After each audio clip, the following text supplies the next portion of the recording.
Yeah.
All right, ladies and gentlemen, we are live on our new streaming platform, StreamYard, and we were trying to talk to each other in the backstage, and I realized that StreamYard, unlike EVMux, doesn't let us talk backstage. That's just fine. That's normal. Confused me there. Yeah, kind of confusing, but yeah, new platform, and we are live. And Keaton, before we bring our guest in, I see you got connected with us. I just wanted to ask you a little bit about your wrestling you went to yesterday. So what tell us all about what happened yesterday. So this is, do you mean Charity Slam? Yeah, Charity Slam. Yeah, so Chris Mercer kindly let me come in and interview the Barbarian wrestlers from the Olympic wrestlers. This guy used to be a professional wrestler for 15 years. He's faced William Regal, the British Bulldog, and he's toured with Big Daddy and John Haystacks and stuff. So he's from the Barbarians Wrestling Club. So I'll give him a wee interview and then a video with some of the matches as well. So there'll be a vlog on of the whole day at Charity Slam. Well, that's pretty cool. So that was, and then Charity Slam. Then, how was the wrestling? Pretty good. I thought it was very high level. Like, yeah, there was a lot of good wrestlers at it, and the match with Stevie Fee and Tucker was incredible. Like, no one could put on what they put on. And Chris Mercer, I believe, was in there against Crooks as well, right? Yeah, that was unplanned. So it was. Yeah. Well, I knew that Chris Mercer was going to be in there, but you told me you didn't want any spoilers. Yeah. You know that tribute thing they did? Chris asked me to cut a video for it, and I did, and I had a nice one. I had my Stevie Fee hat on and everything, and but he forgot to send it to Mitch after I cut it for him. Like, And it you were looking. so I missed the cut. No, I You were wasn't looking. looking for it. Chris messaged me and he says, I'm so sorry, I forgot to send it to Mitch and it didn't get put on. He goes, I'll put it on separate though. And I said, don't worry about it. It was for you anyway. Yeah, I know. So, And I know you were looking for some Monster Munch, and you finally got it. So tell us, what do you think of it? yeah, it's interesting. I've never had anything like once again, never had anything like that. Yeah, there's 3 different flavors. My favorite one's the prawn cocktail, but did you have a favorite flavor? Well, I mean, I don't like pickled flavor, so I avoided that. So that one I didn't go to, but the other 2 were pretty good. I think they're. I don't know. I guess that was it the smoked The beef. the beef. Yeah, that was I think I like that flavor the best. Mm. I just wanted to point out since we talked about it on last show, but I just want to point out I want to congratulate Canary Kid. Yep, as New predicted. new NWF World Champ, first time in 40, almost, well, not quite, a little less than 40 years since we had it in action. But your own Canary Kid is the new Absolutely. champ, and about to go over to Canada with that belt. We'll see what happens. As predicted. Exciting times. Yeah. Speaking Yep. of that, I'm going to take this off. What's going on with Ben Nelson? In that match, that battle royal, they're friends, and then all of a sudden Ben throws Canary out of the battle royal. Do you know what? I think it's a disgrace. You know, the Canary Kid, after what Ben Nelson done to the Canary Kid, unreasonably slapped him across the face. After the match, Canary Kid shook Ben Nelson's hand. After he shook Ben Nelson's hand, they put on such an incredible match. Canary Kid won the title fair and square, and then after the match, they teamed up. They became good friends. You know, they were shaking each other's hand and stuff like that for Charlie Slam. And then in the Battle Royal, Ben Nelson randomly eliminates Canary Kid from the Battle Royal. Yeah. Disgrace. I don't know what's going on here. All I know is when I was there for that podcast, and that it was Ben that wouldn't let go of the handshake. Yeah, he was instigating. And then, they had a good match and everything. They did everything right, and he didn't really do anything in the match. But now he's back to. It's almost like, I hate to say it, but it's almost like Ben's becoming the instigator here. Do you see what I mean now about the so-called bird worship? Well, you know what? We're going to get our guest in here in just a minute, but I want to just say this quick. Ricky, I don't know if he's out there watching, but you got to start asking who's your friends and who aren't. Because all I know is I wouldn't be throwing my friend out of the battle royal unless it was down to me and him. Exactly. I don't know what's going on with Ben, but I'll tell you this much, Keaton. I do want respect in matches when it's your friends, when you're fighting your friends. But when they're not your friends, they're your enemies. And when you fight your enemies, you fight to win at any cost. I have whole different strategy for that. So anyway, crossing or agreeing. We're agreeing for a change. How about that? So I'm also going to show some stuff on our website, and we're going to show some of the training footage I did with you guys, right? In your kids class. Yeah. I also did training with the adults, but I really don't have any of that on video.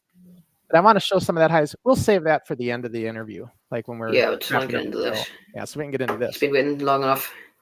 Yeah. So we're going to get our guest in here, and then we'll start our interview and show. We have a watch along to show of him as well. So Keaton, who do we got coming in here? Let's explain a little bit before we bring him on. So we've got coming in here, British wrestling superfan, the owner of Apps Toys Co., the Apps Toys company, where he makes British wrestling figures and has all sorts of wrestling memorabilia. He put it on display for the love of wrestling.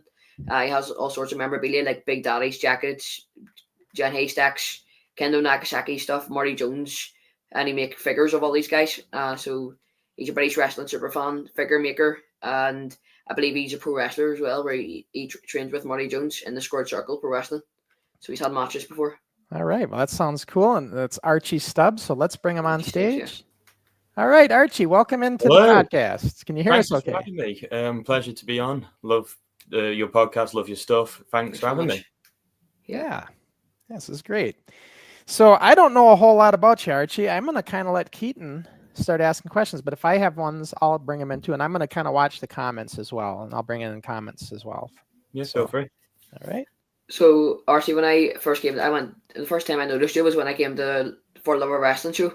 You know, the convention, and I saw your stuff, and for my age, like I'm quite a big British wrestling fan. I would watch like Kendo Nagasaki and all the old stuff, and it caught my eye. You know, the big stand of Big Daddy. So I came over and looked at some of the stuff. I was in amazement of what all the collection that you made, and you can tell that you're an absolute super fan of British wrestling. But tell me, how did you first get into wrestling? Well, it started with my dad. My dad was a massive wrestling fan, and we never grew up with like Sky Sports or anything like that. So I was stuck to what we had on DVDs.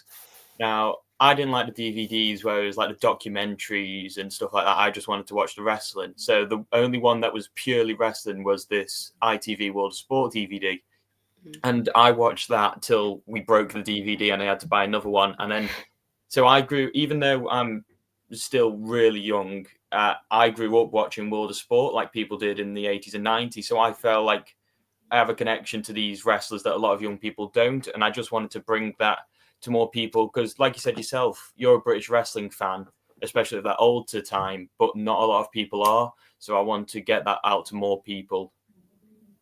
Yeah, I love that as well. You know, a lot of people wouldn't even understand British wrestling.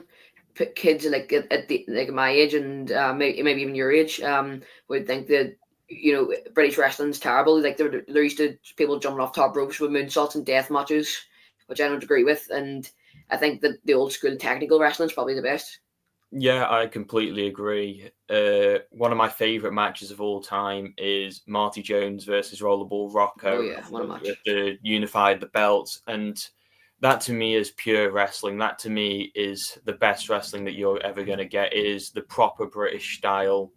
I think that match is where British wrestling did peak for me. Like, I loved all of it, the characters, because it had the characters that the American wrestling did as well, but every person on that roster could back themselves up legitimately, and you could feel that through the screen.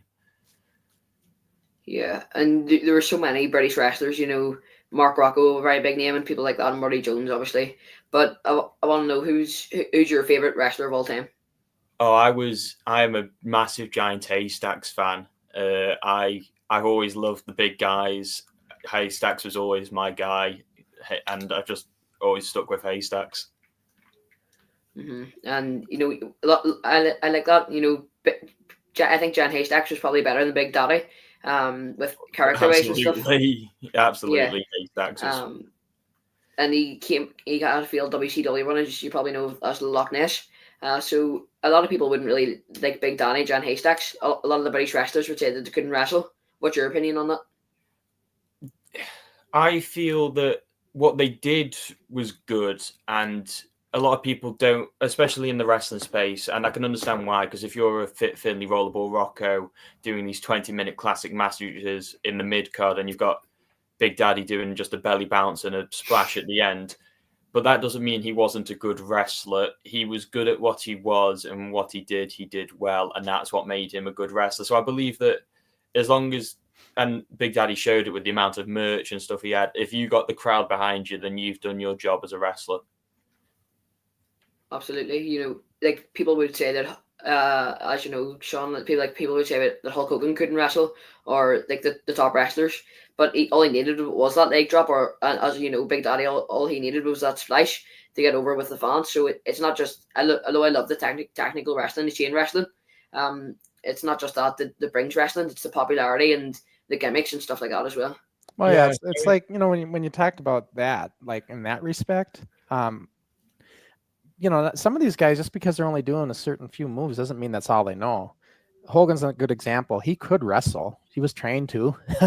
When he goes to Japan, if you look at his Japan stuff, it's totally different. So he didn't need to, right? And that's kind of what we're talking about. You know, you do what you do to get over, and if you're over in a certain way, then you just keep doing it. If it's not broke, don't fix it, right? Yeah, and I bring up the point as well to other people who said, "Oh, Big Daddy wasn't a wrestler," or what have you. If he started doing the technical wrestling and what have you, it wouldn't have changed anything. You would still be looking at the same gates, the same fans. It doesn't matter. So why, at the end of the day, you do it is you do it to get over, and he needed those 3 moves to get over, and that's all he did. Exactly. Exactly what he Yeah, needed. I got a question here, or a comment, Keaton, if you don't mind. Yeah, I'm gonna go bring ahead. in. It's from Darren. He says, Archie, I loved your style at For the Love of Wrestling, I'm assuming. Yeah, that's what it is. What piece of memorabilia means the most to you, and how did you acquire it? That's a really good question, and thanks, Darren, for seeing the stall at Full of Wrestling. That's the reason I do these events, so you can come see them. I'd have to say my original World of Sport mid-heavyweight championship belt that a lot of this I have to do through like Facebook stalking of people's profiles, tracking down friends of friends to find out who owns stuff. And I managed to track down a bloke in Blackpool who'd got this belt at an auction. He sold it to me, and that is my most prized memorabilia. And that means a lot to me just because of the historical significance of it. But on the more emotional side, John Quinn's widow, Linda Quinn, donated one of her late husband's singlets and boots to us because she could understand the message that we were trying to share with British wrestling. And in an emotional sense, that piece of gear means the most to me because it signifies a lot of trust in me, my brand, to get that message across. Yeah. Yeah, when I was going through your stand, I saw the World of Sport belt, and I was so shocked seeing it. The main thing I want to know, like when you were doing this, how do you get the contacts, and how do you get all this stuff? It is a lot of Facebook stalking. I started this 2-3 years ago now, and it was a lot of, okay, so I'm mates with this person on Facebook. He knows this person, find this person, and then go through that person to find this person. And I still do a lot of that today. A lot of it is calling up a friend who knows a friend who knows a friend to see if they'd be interested. And a lot of the times it doesn't work. I've spent hours trying to track down certain items, literal days trying to piece together side-by-side images, making sure stuff's authentic. And a lot of the time it just doesn't work out. But it is a lot of Facebook stalking, images, searching up 10-year-old leads on one random internet page, emailing. It's a lot of stuff like that. Yeah, and it's so cool what you've done there. As you say, you've only done it for about 2 or 3 years, and the collection you've got's incredible. And you can see the dedication that you have going over to For Love of Wrestling every year and doing this kind of thing. Thank you. Well, I do it just, like I said, to spread World of Sport because, unfortunately, it is dying out in the memories of a lot of people. Like if you talk to anyone under the age of 20 now and say, do you remember Big Daddy Giant Haystacks? It's unlikely that you're going to get an answer of that. And I think that's a shame that these people have given their lives to the sport are getting forgotten. And I think they should be remembered. And that's why I do the display. And guys, I'm going to bring us we have a short little watch line. It's only a few minutes, but I'm going to bring it on because it's going to show some of your stuff, Archie. And there's no audio to this watch line. It's just kind of a visual. So we'll still be on stage and everything. We'll still be able to talk. So let's bring this in. There we go. And if you want to explain anything here, what we're seeing. Yeah, so I can talk you through some of the stuff. These are some of the old posters that we've got. A lot of them come from my local area of Hanley. Mm-hmm. So that's the Giant Haystacks, Pat Roach bill. I don't know if he'll show it on here, but we've got Bret Hart's first ever match in the UK on a poster, which was when he was called Bret, like 2 T's Hart, and he was known as the Cowboy. There it is. Yeah, Cowboy Bret Hart. So that was his first ever match in England. On that poster as well, in the top corner, you've got Rollerball Rocco wearing the belt that I now own in a match against Marty Jones. It is impressive. There we go. That was that belt. That part of the condition of us owning it was that we took it on display, took it on tour, let people see it, which is how I believe everything in World of Sport or British memory should be shown. I don't think people should lock their stuff away. I think people should show it, be proud of it. We've got Scrubber Daly's gear. Those are the prototypes. Yeah, Scrubber Daly, one of Haystacks' most frequent partners. Yeah, I've seen that. Kendo mask, Kendo tour-worn jacket they wore on his most recent tour, doing appearances. And then we've got, that is a replica British Bulldogs jacket that we had made up because we couldn't find anything original. You said that was prototypes of those figures? Yeah, so those were prototypes of my Kendo Nagasaki and Mick McManus figures that I am producing. I've got a prototype of the Kendo here with me now. I can just... That's cool. So that is a bigger scale of what we're doing. We're doing them glues size though. These are some of the most first original 8x10s that ever existed. These are all my tour posters and leaflets, like Yokozuna's final ever tour, the tour that he passed away on, WCW Power Trip tour, a lot of stuff like that. Tour from the United Arab Emirates that's got giant haystacks on. I saw someone asking in the comments if I met Grado. Grado was there. Grado came. Let me bring that in. It's this comment right here. Whoops. Yeah, Grado loved the display. Grado loves all of that. He is a modern day Big Daddy in a lot of ways. So I think he took a lot from World of Sport, and he was obviously a World of Sport champion. God, that's an awful photo of me years ago of my first full of wrestling. And that's me and my dad. My dad has been a massive support throughout all this, helped me financially and not. Just helped me get through a lot of it. Who did the artwork on that stuff? That is my in-house artist, my sister. She is. Oh, wow, that's good work. She is my in-house artist. She does all my packaging designs, all that. We try and keep the business quite localized. A lot of small run companies help out with it, small company printers, stuff like that. But we work with some big names as well. Marcus Mathers, who's just competed in the WWE Evolve tournament, WWE ID Superstar. He is part of our figure line. We work with a lot of people, and we're here to show it off. A lot of it is British wrestling, and that is our main aspect of it. But we do work with a lot of big names as well. And since we're on this is where the video ended and stuff for this, but tell us about this APS Toy Company. So the APS Toy Company started because I was doing these displays of the British wrestling items and history, and every time I do a display, I'm losing £100 to £250 each time I do one, just because of the travel, the expenses it brings. And I thought, if I want to continue doing this, I feasibly can't keep paying this for every display I do. So I thought, how can I make money on doing this to help support it, but also by still delivering a free display that anyone can come see? And my thought process was, there's not been a figure line dedicated to British wrestling and British wrestlers. So that's where we started. We started making the contacts to wrestlers, starting going to people's houses, getting contracts signed. And that's how the APS Toy Company founded. And we're now on our third series of figures, where we just announced Gallus on Friday.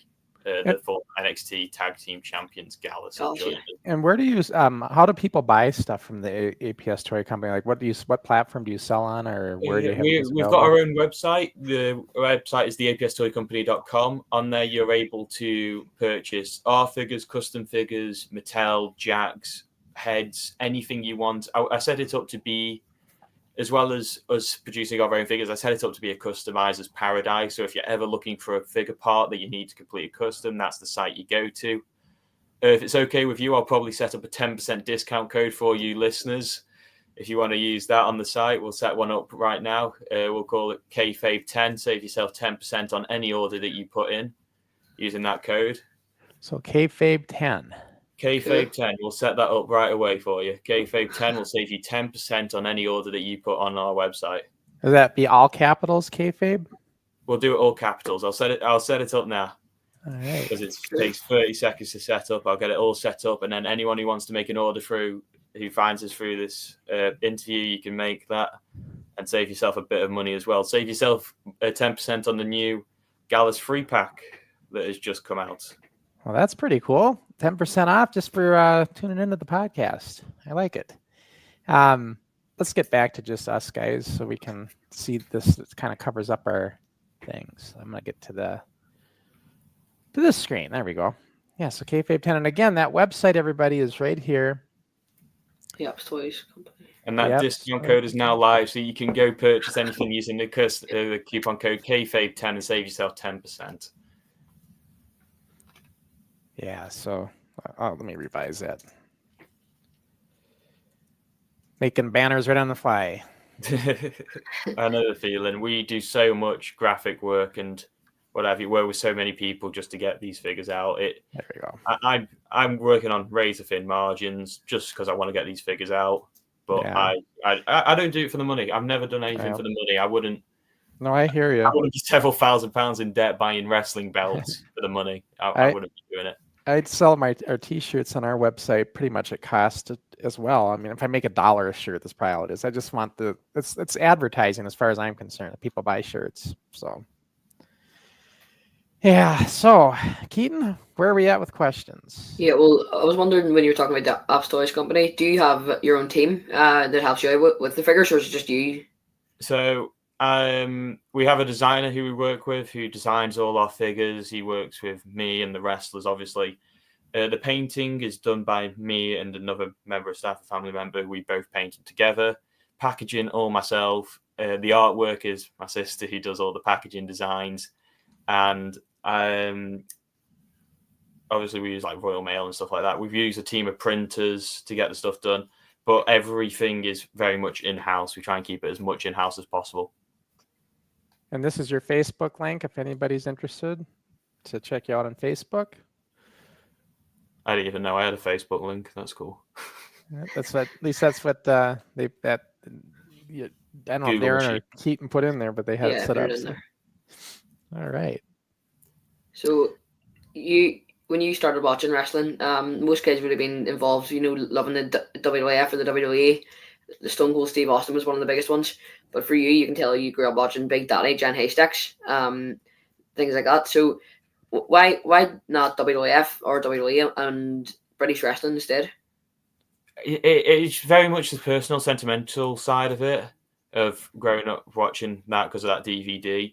A lot of it is also accessibility, and everyone remembers. Like you can trace back, if you say Bruno Sammartino to people, a lot of wrestling fans will still remember that. However, if you say Johnny Saint, Marty Jones, not a lot of people will remember. And that to me, I'm not saying that Bruno Sammartino is not a great wrestler or anything, but I think it's a shame that people like Johnny Saint, Marty Jones are being forgotten in a lot of ways. And I don't think that's right. I want them to be remembered. And that's why I do it. A couple questions here. Wrestling Insider says, have you ever taken your display out of England? No, we haven't. We've not really had the opportunity to be honest with you. Also, as daft as it sounds, I would not be comfortable traveling with a several £1,000 one-of-one original World of Sport belt in my in my luggage or hang. I wouldn't like. I would be open to the idea if someone wants to book us in France, Germany, wherever, ship us out. Yeah, we will go over. But at the moment, we've not had the opportunity to. Yeah, when it comes to belts, like when I just went over to Northern Ireland with Keaton, I didn't trust the airport. I put the belt in my carry-on, and it was with me. See, I wouldn't even trust that. I wouldn't risk it. I'll be honest. Well, the belts, yeah, beaten so much. I mean, I don't have it here with me. It's locked up away. But and the thing is, when you come with a championship belt in your carry-on, rest assured they're going to want to look at it and see what the heck that's going on when it goes through that scanner. So, and they did. Exactly. It's just not. It's at this stage. It's not really something we're looking into. But if someone wants to ship us out, feel free. I'm not going to turn it down. And then Scenic Spot says, "Do you wrestle too?" Yes, I wrestle under the name Archie Kidd, the One Bolton Wanderer. I wear a mask. I've done a Marty Jones show. I've done 5-Star Pro Wrestling, Battle Royal appearances. I do enjoy wrestling. I train wrestling. Flash Morgan Webster helps me train. I've trained with him. Webster? Yeah, Flash Morgan Webster. Been on a show with Tucker, with Marty Jones. Yeah. That was good. Yeah, I love wrestling. It's something I love. I need to get back in the ring. I need to do more. I do wrestle a very World of Sport heavy style, just because that's what I'm inspired by. So a lot of grappling. I've got a background in grappling. I did judo for 6-7 years, so it's very much a grappling style for me. Yeah, that would be the same as me. When I go to training or anything, the main thing I'd want to do if I ever done a match would be chain wrestling. And I interviewed Marty Jones before, and he told me, like, I know you like all the chain wrestling, so pick one of my moves and just use it over and over again to practice. Yeah, Marty's a great trainer. I love Marty. Yeah. We need to get on more of his shows. He's been calling me up. I've just been busy, but I will be wrestling more soon. Yeah, Marty Jones, like over here, and when I was in Minnesota, it was Billy Robinson. He was the guy that showed us a lot of British wrestling techniques. That's where I seen it all from when I was growing up. But I didn't know Marty. Back in the days before the internet and everything, the only way you learned about wrestling was the magazines. And so, and in the States here, they always kind of covered the United States a lot, a little bit of Japan. Didn't hear a whole lot about Europe though. So, back in those days. I can't imagine it. Especially British wrestling, a lot of it wasn't recorded at all. Yeah. Which is something I've discovered, especially when trying to find out the history of who owned that belt that I now own. It's been very much like finding out who owned it. Random wrestlers took photo shoots with it when they never held the belt. A lot of random stuff like that was just never documented. So we're just trying to dig up old stuff, memories, accounts. It's a lot, but yeah, I'm not surprised that America didn't really get it. The only British wrestlers who I remember going over came through like Stampede. Like Billy Robertson first came through Stampede, Dynamite Kid, Davey Boy Smith all came through Stampede first, and that's because World Sport and Stampede Wrestling had a working relationship with each other. Mm-hmm. So a lot of people did come back and forth. That's why you got Bret Hart in World Sport, for example. And like in Minnesota with the AWA, Billy Robinson was part of Vern's training, trainers. So he trained back in the 70s. He was training a lot of guys that would come through Vern's camp. He was part of that crew. Then here's a question. Then Darren says, would you be a bit of a wrestling historian, Archie? I wouldn't say a bit. I'd say very much strongly at this point. I mean, I've dedicated the last 3 years of my life to this. I'd say I'm a bit past just a bit of a wrestling historian, not to toot my own horn or anything, but I would consider myself a wrestling historian, especially of the British wrestling. And then also he says, do you remember the Marty Jones Digger Nolan match? Marty Jones Digger Nolan? No. I I don't remember every match. If it's on YouTube, I've probably seen it because I have gone through pretty much hundreds of Marty Jones matches just to try and, before I purchase this belt, try and piece together photos of it, video of it, trying to see where stuff aligns. So if it's on YouTube, chances are I did watch it. Just I don't remember it. Yeah. Do you remember William Regal and Marty Jones podcast where Marty Jones came on as a guest before? Yeah. He talked about a wrestler being rotten. Yeah. He talked about it on my podcast as well. Digger Nolan, his name is. Right. Where he dropped. Do you remember the one where is he ever shared this where he sprocked him out like with a drop kick? Yes. Yeah. This is the guy. Right. Okay. Yeah. So yes, I definitely have watched that match. Yeah. Then I just don't. And isn't he coming on your future show too? Yeah. He wants to address Marty's comments. So that'll be interesting. Yeah. I shared the short of Marty Jones saying a lot, and then he says that Marty Jones was lying and pretty much all that. So I just says to him, you can come on the show and see what he says. Yeah. I love Marty. He's trying to put this like in the most polite way as possible. Wrestling has taken a massive toll on him, mentally and physically. Especially when I was working his show. I worked a show on my birthday in October, and he didn't remember that he booked me, for an example. And but I did the show, and then not his last show, second to last show he just did. I got a phone call like 3 days after saying he booked me when he hadn't. Wrestling has definitely taken a toll on him mentally as well as it has physically. I mean, so I wouldn't be surprised if Marty's misremembering. Yeah. And when you get older, memory issues can happen with anybody. Well, yeah, memory goes as well. And then especially across like a 30-year career that Marty's had from all the stuff as well. Yeah. He's always been involved in wrestling. I wouldn't be surprised if he just gets his stories mixed up or anything like that. Not trying to make excuses for him if he said something controversial, but that's just my opinion of him. But I don't know, Keaton maybe opening up the can of worms. You're going to get this big. We'll see what happens on that show. Should be pretty interesting. I have a feeling Marty's going to want to come back on after that to address whatever he says. Marty might be commenting on it. Because Marty said he wanted to come back on with us again. So we'll see. He wants to do a part 2. Mighty Molly says, Archie, is there an actual museum that people can visit? I wish. You'd have to try and catch us at a show. We try and go to as many shows as possible, either wrestling shows, conventions, Comic-Cons, like Full of Wrestling, for example. We try and do as many as we can. We can never do enough because of travel or whatever. Like we got offered to go to Newcastle for the World of Sport relaunch free of charge, but we just couldn't make it.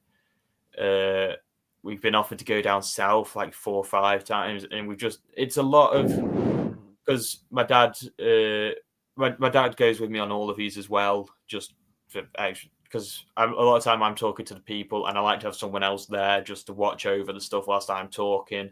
I don't like doing them by myself. It's a bit, especially with such high value items that can't be replaced. So I have to bring him along, and he's obviously got commitments like work.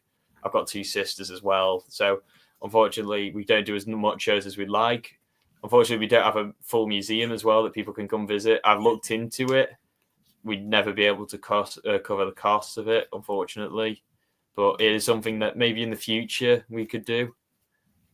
Yeah, and then Darren was saying, we know, I don't know if you know this, Archie, but Marty had some surgery recently. Yeah. And his we seen the pictures of it, and it looked rough. So hopefully he's doing better. He when I saw him last, he was walking, but he wasn't walking good. Yeah. But credit to him, where it was, the venue, our dressing room was up like 2 flights of stairs. Marty made sure that he came up them stairs, personally thanked every one of us for being there, thanked every one of us for working for him, and he made that effort. So credit to him. He looks after his guys, and he looks after his talent who's loyal to him. And they're loyal to him for a reason. They're not loyal for no reason. They are loyal. Yeah. Were you trained by Marty Jones? No, I'm not. I say I'm trained by Flash, but I'm more trained to go fully into it. I'm trained by a wrestler named Birchall, but he's gone off the wrestling sphere completely. And then I've done work with Marty, done work with Flash, done more work with Flash than I have done Marty. Kind of a wrestling training dolphin, go wherever water takes me, just going in and out of training sessions with different people, seeing what works, seeing what doesn't, learning new skills, because everyone's got a different way of teaching, everyone's got a different way of learning. So I'm just doing as much stuff as possible. Well, in England, there's so many indie feds over there too. I mean, you could get work in a lot of different places if you can get your feet in there, Yeah, well, like I say, I try and do a lot of just do a lot of stuff, a lot of fun people, going and doing training sessions with different people. Trained with Dave Mastiff, that was fun. Dave Mastiff? Yeah, done a Dave Mastiff session. I do a lot of them seminars that people come and do. Did a Warhorse one when he came over to England. Dave Mastiff, I said. Marty Jones. I try and do as many people as possible. They're always good fun, then. Yeah, here's a question from Wrestling Insider. Darren, Wrestling Insider. What am I thinking? Darren. He says, Wrestling Insider. Never mind. I'm looking at the wrong thing. Archie, don't be modest. Who's the coolest pro wrestler who has viewed your display? Ooh, Jake Hager. Jake Hager really blew me away with how much he knew. I mean, we had a lot of wrestlers view the display thanks to Full of a Wrestling for coming over, like Richard Holiday, Shelton Benjamin, Hornswoggle, Jake Hager, Grado, who else? Rhino. He visited the display. Rhino.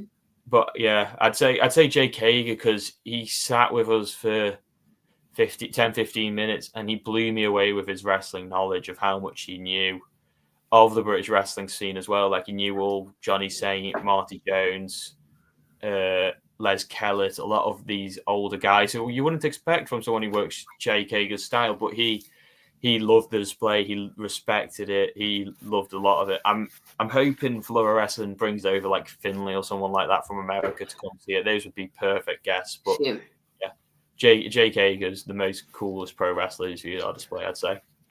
Like you wouldn't really think, I didn't know this either, like you wouldn't really think an American who's been in WWE and AEW who does that kind of wrestling style wouldn't know much about British wrestling, so it's a bit crazy.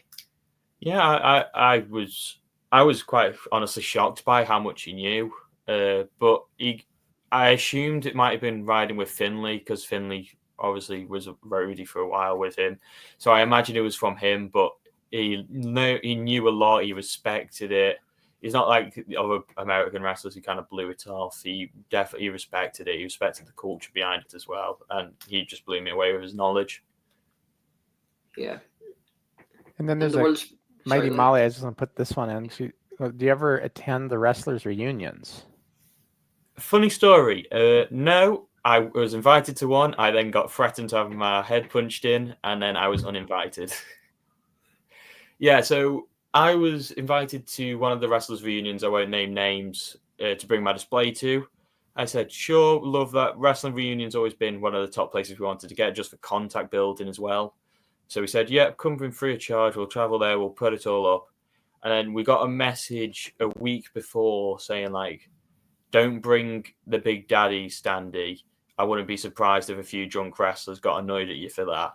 And then I got another message 5 minutes after, which was like, yeah, I wouldn't be surprised. It was something along, it was like a year or two ago, so I don't remember exactly, but it was something along the lines of, yeah, I wouldn't be surprised if you got punched in for that. And then I just got a message about 10 minutes later saying, yeah, don't come to the wrestlers reunion.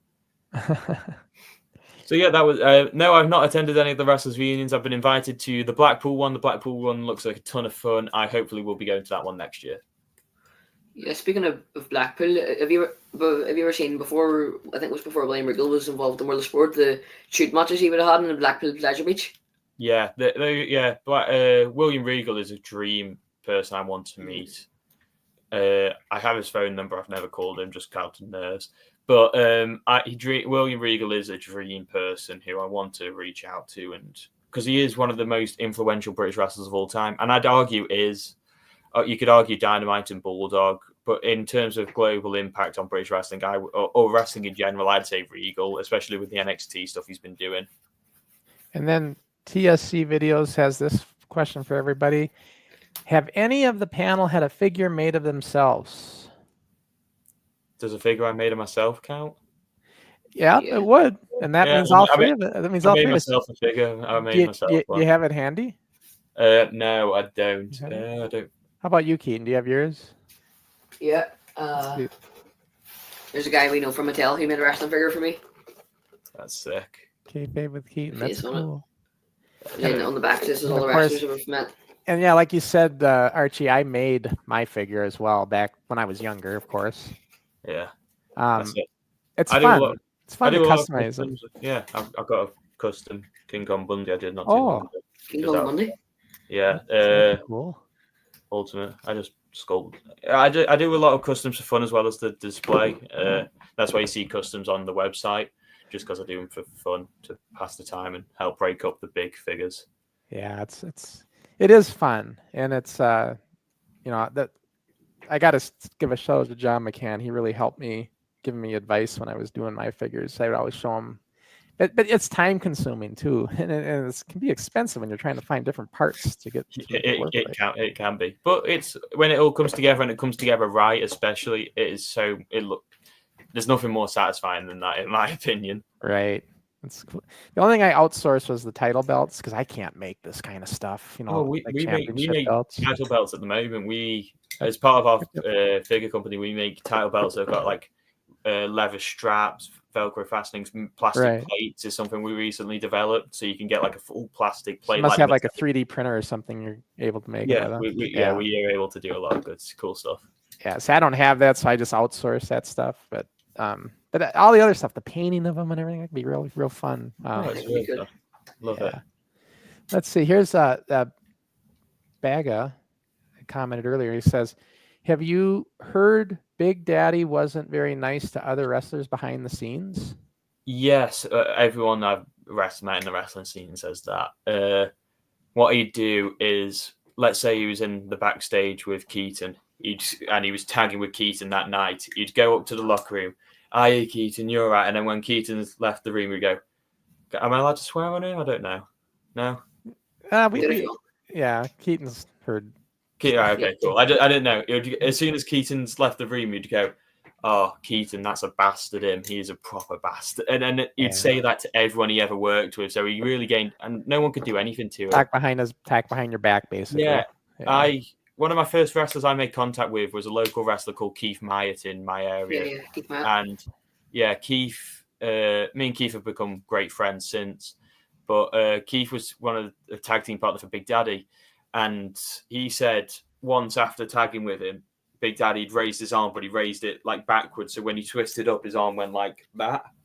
But because Big Daddy's quite a strong man, it was like really hurting him. So he just went like that to Big Daddy's hand. Went backstage, kicked off, never seen again on the All-Star Tour circuit. Just that's the type of person Big Daddy was. He was not a nice man by all accounts.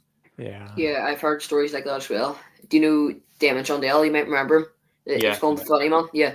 I knew him quite well. I got to know him quite well, but I interviewed him on my channel. It was before I'd done Kayfabe with Keaton, and I asked him, did you ever meet Big Daddy? And he says Big Daddy was a really, really rude guy. Like he would just throw his bag and just says, "Can I like get out of here?" Yeah, he is very much. He was there for the money, not for the wrestling aspect of it. And then Mighty Molly's got a question about back to the figures. Do you make boxes for your figures too, Archie? So the custom figures that we do, yes, you can order a box from us, customized packaging. It looks brilliant. I might be able to grab one now, actually. Right, so I've not got the card for this because I forgot to print it, but this is the kind of packaging we've got. So this is our custom Mabel figure that we're getting signed at Full of Wrestling. It is a plastic outer casing, comes off. But for our own figure line, what we do is we've got these custom cards that are designed by my sister using that artwork that you showed previously.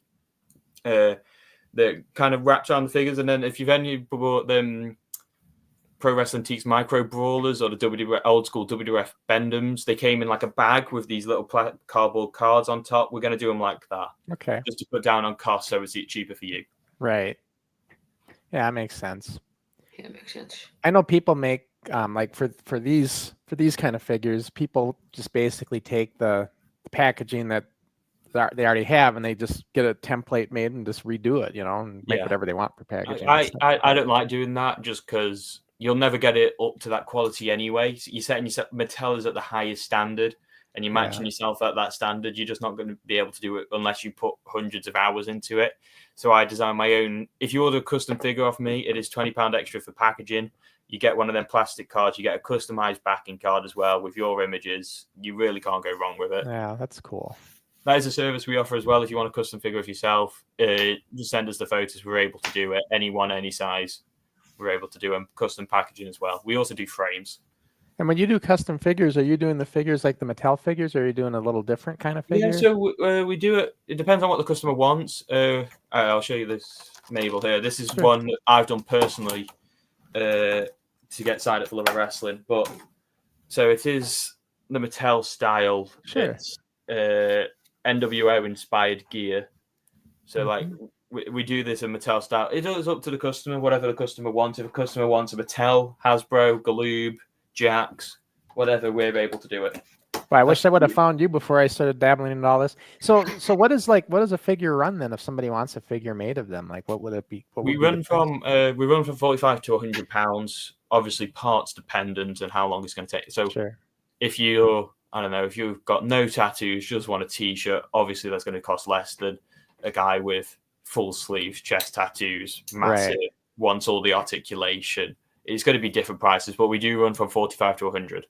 And how do you do the heads? Are you 3D printing them, or are you resculpturing existing ones? So it depends on what works best. So like this King Kong Bundy was a 3D sculpt that we had made and then 3D printed and then painted.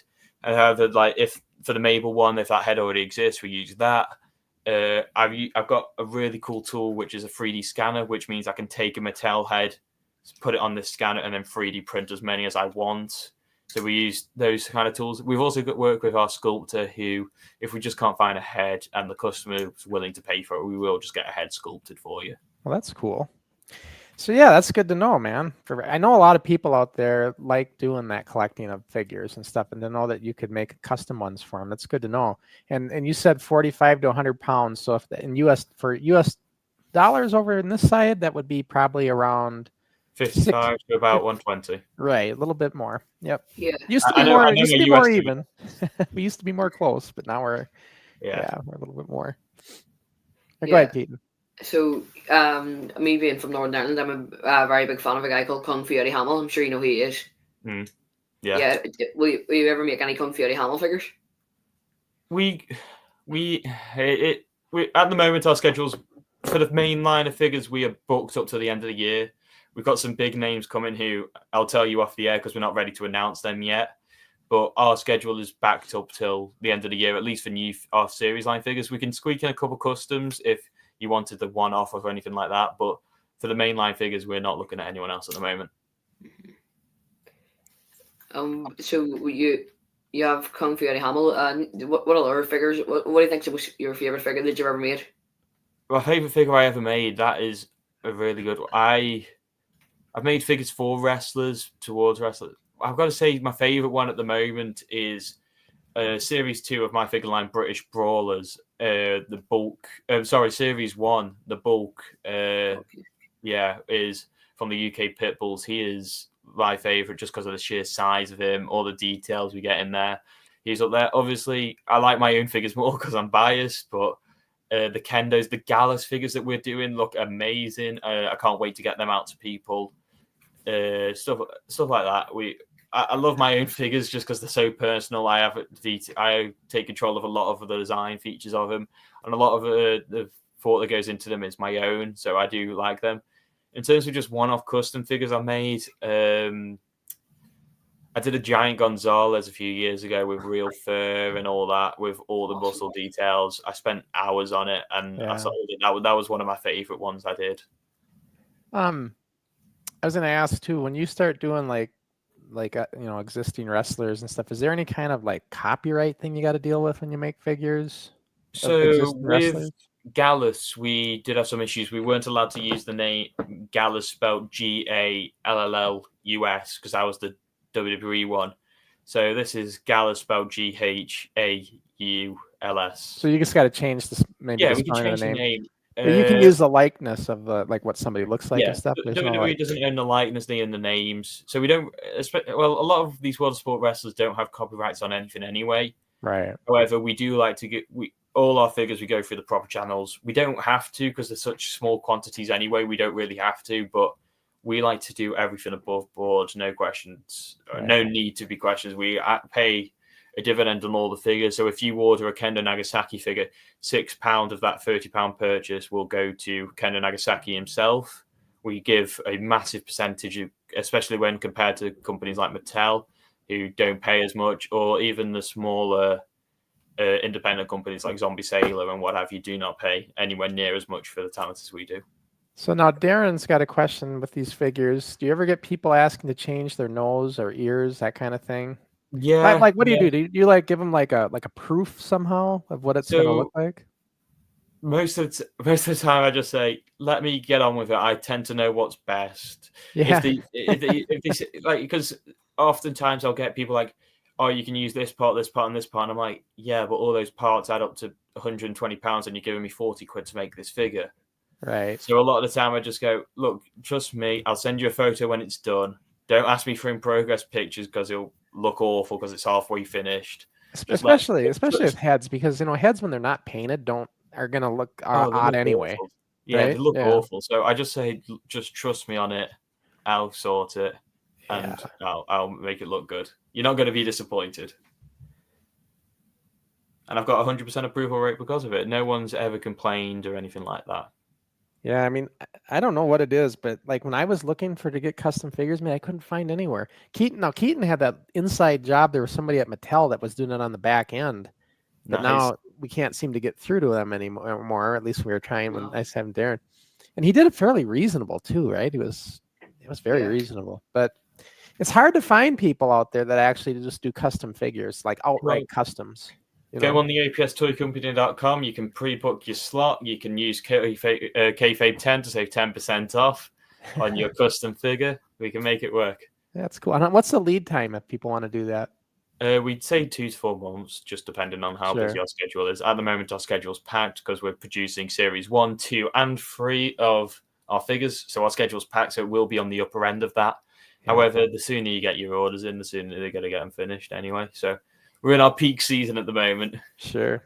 And your main topic, obviously, as you said, there's British wrestling, but you as you said there, you've done Gallus. You're obviously in WWE right now, so you make a lot of WWE figures as well, yeah. Well, Gallus have just been released. They were released last month, so really fairly recently released. But we managed to get Marcus Mathers because he was signed to another company before he was signed to WWE, and then we bought that contract from that other toy company. But we would not, like, if you wanted us to do an R-Truth, yes, we'd be able to do a one-off of R-Truth, but we'd not be able to do a mass production of R-Truth, for example. Yeah, it makes sense. You know, and WWE would obviously, if you made a random WWE figure, there'd WWE or show like if you made a figure without their approval, they would do anything. Like, they would sue you or anything. So that's why you got to be extra careful. Yeah, they'd sue if we started mass producing. They wouldn't sue for just a one-off. So, like, if anyone wanted a custom commission of a wrestler, like an El Grande Americano that we haven't had made or anything, we would be able to do that as a one-off, not as a mass production thing. Though. It makes sense. Yeah. Cool. And when you spoke to, and we saw you've made British wrestling figures, and I think that is so cool, because in the day, like years ago, you wouldn't have saw that. But you've made figures such as Kendo, Marty Jones, I think, and people like that. So, what would all the wrestlers be like grateful that you've done this, and do they think it's cool, or would there be any that don't like it? All of the wrestlers have been so appreciative of it, because I think all of the wrestlers who we've signed have never had figures before. So a lot of them are just happy to get the figures out there, figures that their family can have, their kids can have, that they want as well. So a lot of it is just they are grateful to have, for someone to take the gamble on them to have these figures made as well. So a lot of it is just they are thankful to have them. Yeah, I heard that too. Over here, we had the Power Town wrestling figures that they were doing in the United States, and I think they're all over. But the thing is, we're still waiting for Series 2 for over a year and a half. I don't know what happened, and they put updates on their website saying it's coming. But man, they got a lot of upset customers right now. I mean, we started 6 months ago. We've been able to get a couple figures to market. There has been a delay. Our manufacturer for our materials it still owes us some. We've not had them. So there has been delays on that. However, we do have we try to get a 6 to 8 month turnaround when we announce the figures, and so far we're on track for that. And do you guys have a Chinese this place you're working with, or no? Yeah, that's what Power Town. They're getting them all in China. I think that's the problem. We started off by looking into that, and then when we heard there'd have to be a 10,000 minimum order, right? And just to pull back the curtain, we've sold less than 100 of any figure. Sure. We're not selling 10,000. We're not going to do that. So we decided to keep it all in house. They're made here in. I'm in Cheshire at the moment. They're made all here in Cheshire, England.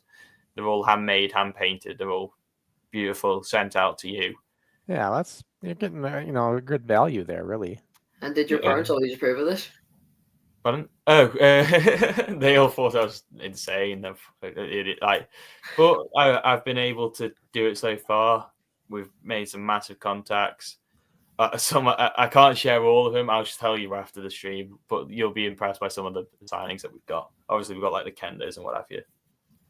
The Kendo prototype there. I had a couple comments, Keaton, to get caught up on this. I'll bring in here. Wrestling Insider says, "I love the fact that you made a career out of your passion for wrestling." Thank you. I'm glad it's not really a career at the moment. I'm trying to make it a career, trying to get as far as I can. But yeah, thank you. I appreciate the support. And then they also said it must be cool being your own boss. Was it a gamble in the beginning? It's still a gamble now. I'm thousands of pounds in debt. I'm not exactly winning anything here. I know. I never do it for money. I do it for the support, and we're at a stage now where we're making profit, which I am happy about, and my debts are dwindling. It's funny, like with the NWF stuff, when I did my book and documentary, the only thing I made money on was my book. Everything else, all the DVDs, even though I had some good retail orders that came in, because I got all excited when I got my first retail order for 4-Year Entertainment, I thought, oh God, they're going to order more. Maybe I'll get in Walmart. So I ordered another batch. That killed me. Yeah, we understand we're never going to make it on. Well, I never say never, as they say, but we're not going to be on a home bargain shelf or a Smith's Toys or anything like that. These are going to be limited, sought after products. I mean, at the moment we've got a limited edition Tim Strange, Jack Harrop, and Iceman 3-pack. There's only going to be 10 of them made, so there's not going to be any more. And those are like Hasbro style with magnetic joints.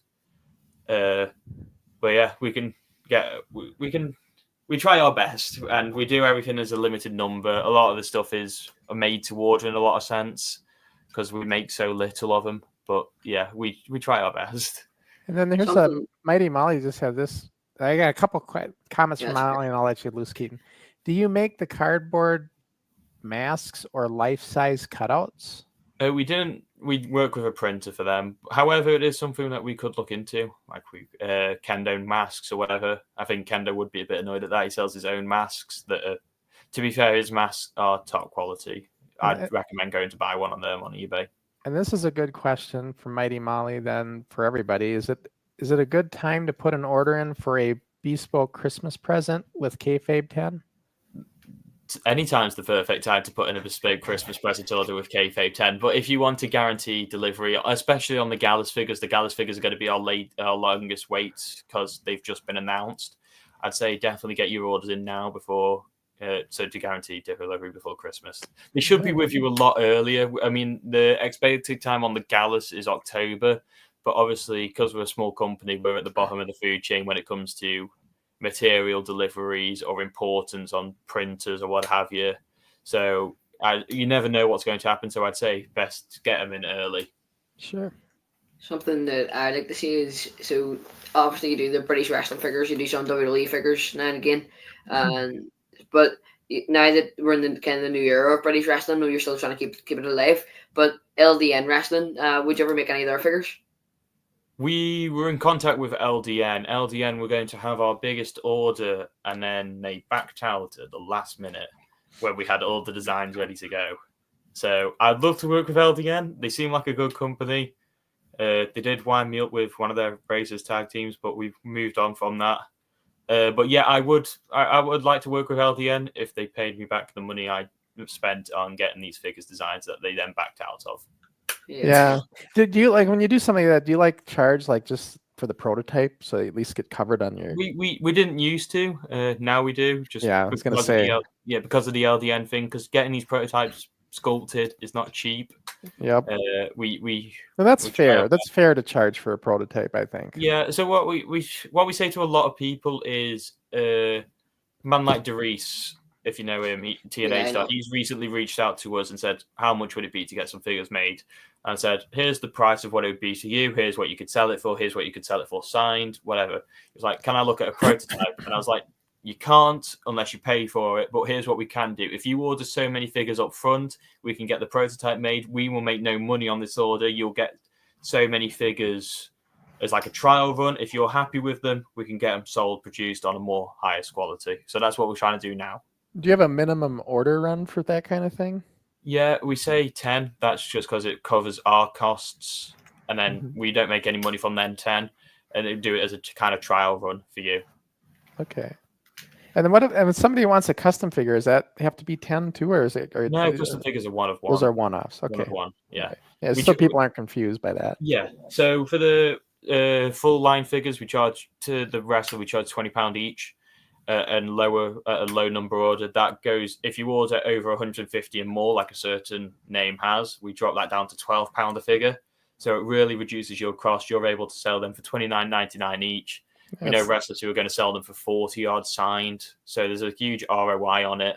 That's a real like, I would think you could market to all these indie feds that have their own local fan bases. You know? We were working with, we reached out to most independent British wrestling companies. The biggest ones we had a response from Over the Top Wrestling, OTT and OTT? Progress.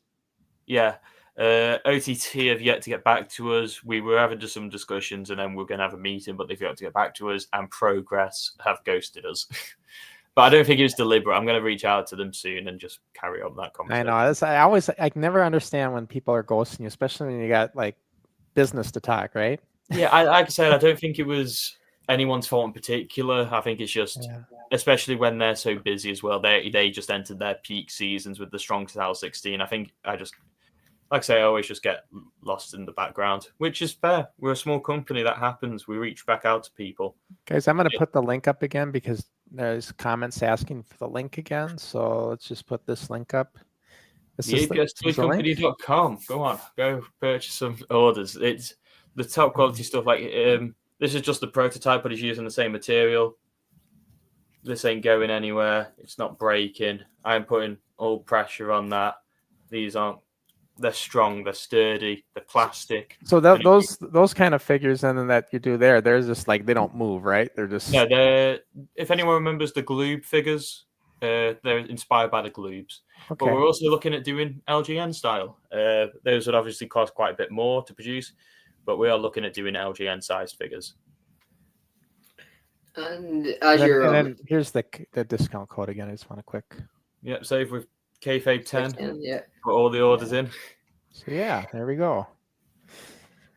So as you're obviously a huge British wrestling fan, a British wrestling super fan, it's just something I want to get in quickly to ask you about. So as you know, there was a field run that actually looked pretty promising with ITV Wrestling, the World of Sport coming back, with Wade Barrett being the commentator and stuff. And I think it looked pretty cool at the start, but then after, when I saw all the high flying stuff, and the commentators were actually saying, people who used to watch this years ago in the evenings, you're probably shocked right now. I wasn't shocked at all. I was disgusted. You know, British wrestling, the World of Sport, was known for technical wrestling, and this kind of thing wasn't British wrestling. So I want to know what's your opinion on it all. My opinion on it has changed since I watched it. I was still a fan of World of Sport, the original, when the remake came out. The remake came out 10 years ago nearly, so it has been a long time. And my thoughts on it have changed the more I've known. So before they did that World of Sport reboot, more Americanized, they did try to reboot it with LDN as a traditional British wrestling promotion. However, that did not work. And we can all put the blame on the wrestlers, the promoting, whatever. It didn't work at its core.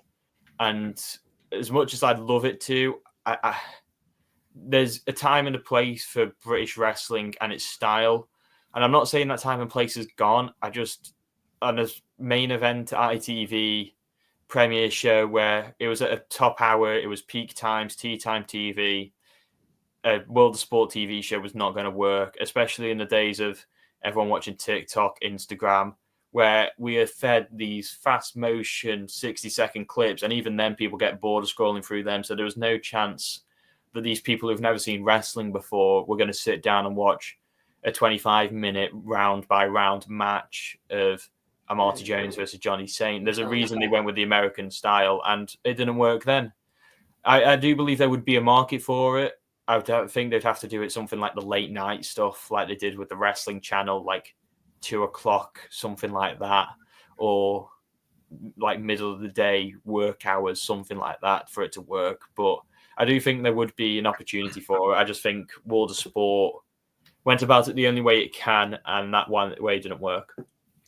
And then here's the comment from Darren. He says, Northern Irish pro wrestlers would love these. He's talking about the figures. All wrestlers would love them. They're a unique piece of merch. A piece of merch that you can't get anywhere else. Where else are you going to be able to go to a show and pick up a favorite wrestler figure of your favorite wrestler? You're not. Right. It's a one of a kind thing. That's why I think indie wrestlers are missing out by not stocking these at their shows. Stock these at your shows. Wow. Yeah. Well, like, look, I gave the Canary Kid a Crusher Crossing t-shirt, and I'm still waiting for a Canary Kid t-shirt.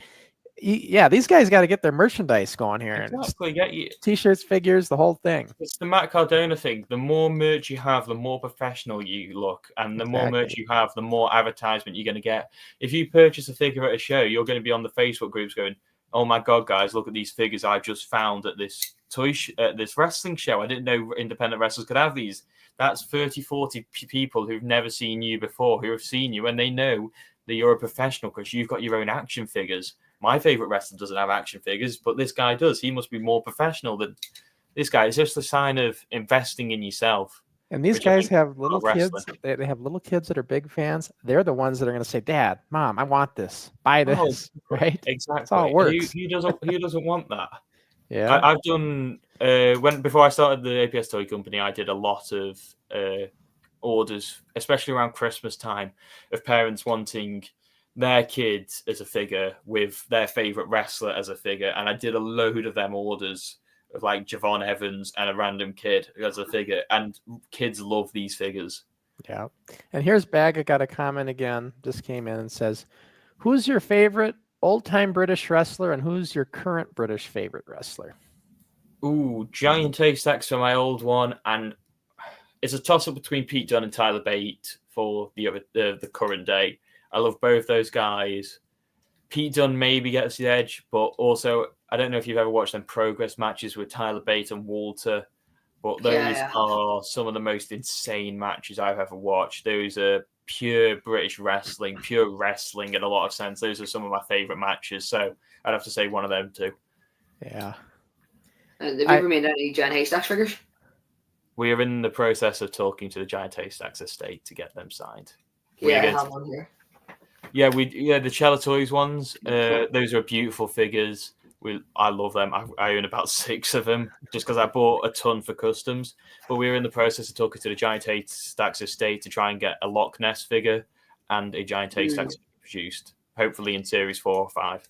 That'd be so cool. You know, I saw him when he was in WCW and he had a failed run, unfortunately.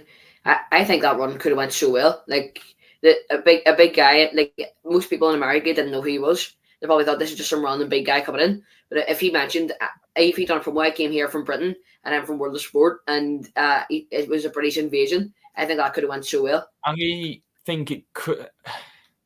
I'm quite cynical when it comes to business, and that's because of the toy company or whatever.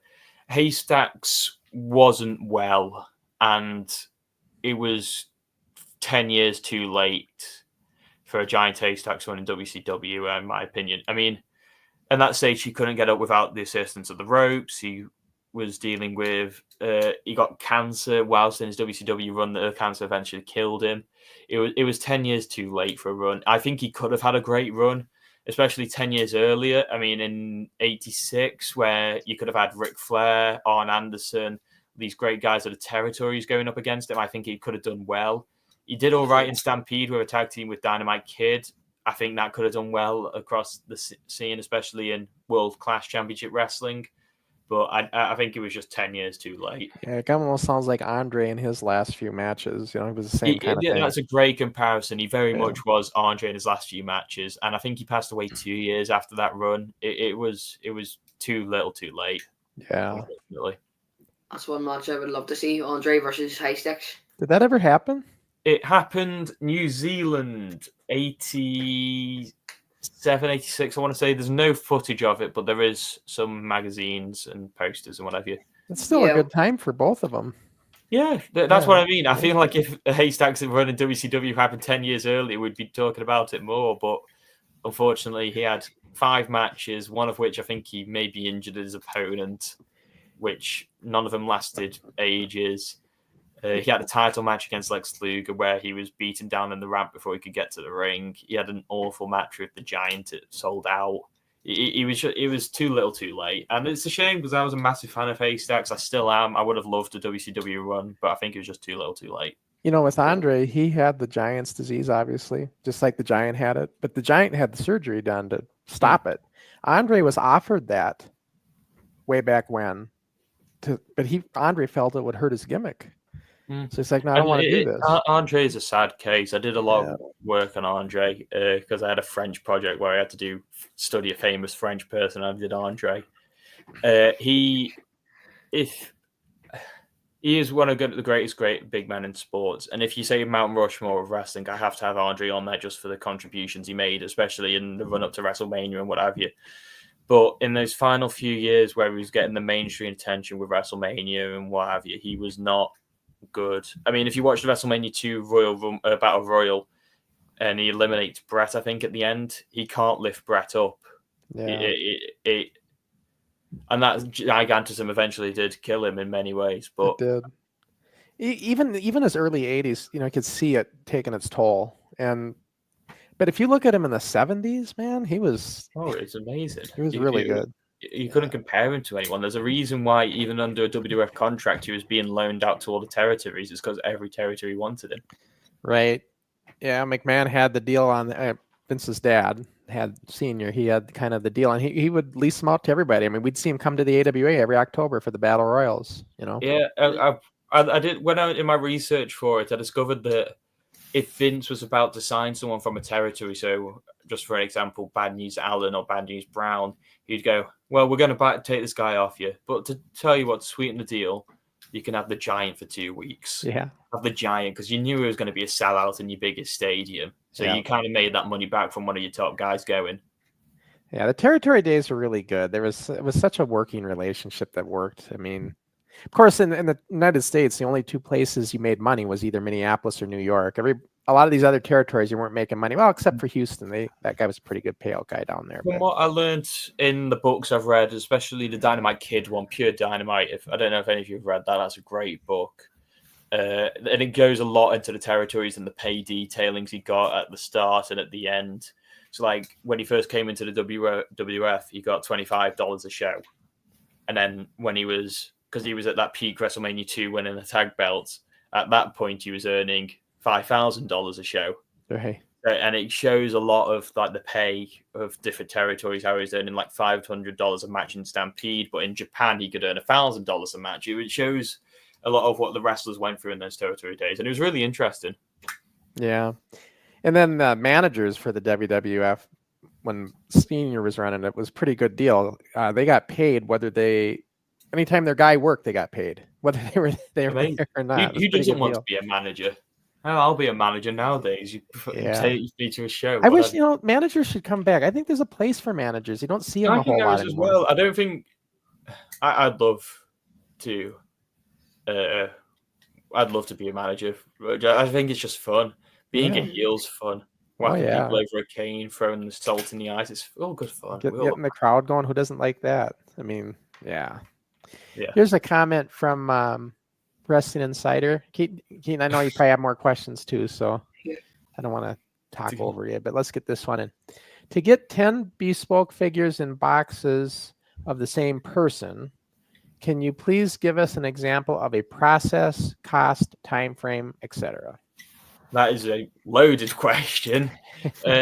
Same person, let's say no tattoos, same person in boxes. You're looking at a 2-week turnaround for each figure, so that's about 2 months and a bit. You're looking at, if they've got no tattoos, no complicated gear, you're looking at about 60 quid with the boxes. If I need a sculpted head, that's 30 quid more for each figure. So you're looking at 90 for each figure. So 10 figures, there's your cost. It'll be done in 2 months. We can get them done out for you.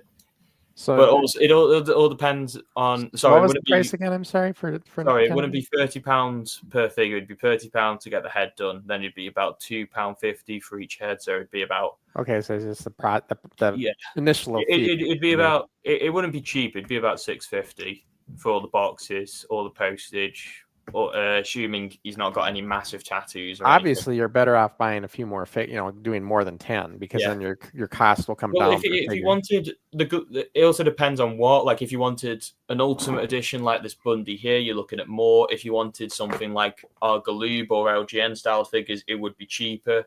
So, like, we could get these made for you for £25 each if you wanted 10. But if you wanted an Ultimate Edition, it'd be more. Sure. It just depends on what you want. I appreciate the effort behind the question, but it's almost not enough information. We'd have to have a private chat. Messages on our Instagram, Facebook. So when they say bespoke, I've seen this now a couple of times. What are they referring to exactly? Bespoke's like a premier product, like a one of one, handcrafted product. Okay, is that more like the Mattel kind of figure? Is that what you're talking about when you say bespoke? Bespoke would be handmade. Like Mattel, your Mattels are your standard. A bespoke's more advanced and more. So it's a step above that. Yeah, it's a more personalized product. It doesn't mean better. It just kind of means more cared after than a Mattel figure. Okay. Yeah, just so. Because I'm not familiar with that. Is that like a European tech kind of term, bespoke? I imagine so. Yeah, because I was talking here in the US. I've never heard anything done that way. So for our US viewers, they can understand what that means. That's something I never consider as well, because I talk to a lot of American people trying to get import stuff like that. Like, sometimes I'm like, oh yeah, that is a phrase that's not used across the pond. Yeah, and it's nice here because when you ship to the United States, you don't have there's really no custom fees or anything. No, we Shouldn't have have no ever- issue shipping to the United States as long as Not you the pay. same going to Europe. That thing, Oh, no, VAT no, tax and absolutely. everything. Yeah. I was saying this before about the John Quinn stuff. When that stuff came from Canada, I think Maybe they John nearly Quinn. had to pay £100 import fees on it. Yeah. And even though, but we have no issue shipping to the United States. We love shipping to the States. I don't know if any of you have seen them on TikTok. They're micro wrestlers that come up and I've done work for some of their wrestlers before. We've had no issue shipping to them. It's just all good fun. We love stuff like that. Have you ever made any Ivar figures? What, Viking Raiders? No, the Ivar the Micro. He's a Micron wrestler. Oh no, we did not Ivar the Micro. We did Jamaican Joe. Jamaican Joe, yeah. Jamaican Joe got some figures made from us, and that's who we worked with. We also done. I don't know if he's part of the Micro group, but he's a Micro wrestler. Short sleeve Samson. He did. Have you ever seen that video with the Undertaker posing in the ring doing the, and then he's got a Micro Undertaker? Yeah. That's him. That's him. That's him. Yeah, the micro. I'm surprised you're doing micro wrestling figures. I would love to see micro wrestling figures. Oh, that's what I love to as well. We'd love. I'm going to reach out to them because at the moment, where the business is, I'm reaching out to promotions all the time, just seeing what we can get done. Micro promotions is definitely on that list of people to reach out to. Yeah, and the only really micro figures you've seen was really Hornswoggle. But if you've seen a whole load of them, they're getting quite big at the minute. The micro but the big little brawlers. We'd be able to do it. Absolutely. We'd love to do it. I'm a massive fan of the micro wrestling. The micro wrestling's got a massive culture here in England. We had a lot of micros come over. A lot of micros get started in this country. It's a big thing in England as well. So I'd love to get the micros done. I've interviewed Disco Dom and Ivar and Andre the Giant. Have you made any of them ones? No? Andrew or Disco Dom? No, we stuck to Jamaican Joe. Jamaican Joe reached out to us. He wanted the figures. If we reached out to Micro Wrestling, they'd definitely be on the list. We will reach out to them and say, look, this is what we can do. This is who we work with. This is our costs. We'd love to do this for you. There's something we'd be interested in. And we've done that offer to many promotions, many independent wrestlers. Some have taken it, some haven't. It all just depends. Sure. Yes, a figure that I don't think it should have been made that hasn't really been made already. There might have been some low budget figures that have been made of them, but Mike Quackenbush. Yeah. Well, this is the type of stuff that is a beauty of running a small company that we're able, with a small team, we're able to do pretty much anyone. There is no real limit on who we can do. And that's part of the fun of it. It's something new every day. And I couldn't think of a better thing to be doing. I love doing this. It's a cool thing to be doing as well. Exactly, it's a dream. So you have aspirations of doing this with your full-time job, yeah? I hope so. At the moment, I'm still in college getting my teacher training course, so I can be a primary teacher. But hopefully, this is something I could do full time. I'd love to do wrestling full time as well. My dream job would be wrestling Friday, Saturday, Sunday nights, and then midweek making these figures, selling them on the Friday, Saturday, Sunday nights, and then just living off that. That is my dream life. See, you would have loved the AWA back in the day because that's how it kind of was. Yeah, you only worked like 3 or 4 days a week. That was it. And that's why people like it so much. Perfect life for me is wrestling 3-4 times a week. Yeah, working on the figures the rest of the week. Make sure my bills are paid, and then just wrestling. That's the life I want. The one thing Hogan said when he took the McMahon's offer to jump ship to the WWF from the AWA, he says, there's one thing Vern can offer me that Vince can't. Time off. And he had to really think about that. Yeah. Let's see. So, Keaton, did we get through the questions that you had? Yeah, I just have one more question for you. So, sure. I want just to get into the end of this, because this is a must-ask question. What's your Mount Rushmore of British wrestlers? Ooh, good question. British, Dynamite. You've got to have Big Daddy on there. Yeah. Dynamite, Regal, Big Daddy, and then the fourth one's a toss-up. You could have Saint in there. You could have Giant Ace that's in there. There's a few people you could have, but I'd have to have Johnny Saint in there. So it'd be Dynamite, Johnny Saint, Big Daddy, William Regal. Yeah, I think that's a good list. I think that, you're right about Johnny Saint. I think William Regal's a good one as well. but you can name there, Big Daddy, obviously the most popular, and then William Regal obviously got quite popular with his masterclass in the ring, and then Johnny Cena, a very good technical You could have a wrestler. lot of people on there. You could have Kendo on there. You could have Robbie Brookside just because of the stuff he's done in NXT. There's a lot of people you can have on there. I mean, depending on how you view it, you could have the British Bulldog on there as well. There's a ton of British wrestlers you can have on that list, and I think that's a testament to how good British wrestling is and was. Well, when it comes to Mount Rushmores, it's like I want to have 8 or what, Yeah, it's hard to limit it to Mount 4, Rushmore right? is a tricky one. It's always 4. It's like and it's always the 4th one that's the hardest to figure out, really. Exactly. But those I think would be my 4. Well, Archie, I want to thank you for coming on with us. We're getting towards the end of our show here. No problem. Thank you for having me. I've enjoyed it. Love the interview. And then I'll probably send one of you a text message saying who our mystery people are, because I think you'll be excited for that. Okay. Absolutely. All right. So thanks for joining us. And, no problem. Thank you for having me. It was a great interview. It was nice meeting you too. Wish you all the best in your career, trying to make a career in your figure making and stuff. So hopefully you do the best in it. Wish you the best as well in your wrestling. Wish you the best. I hope you get there. Thank you. Yeah, Marty Jones will book you. Just message Marty. He'll have you on. But thank you. See you. Thank you. Thanks, See you later. a lot. Bye-bye. Fascinating interview, Keaton. I wish I would have hit him up earlier for the figures. I still might hit him up, actually.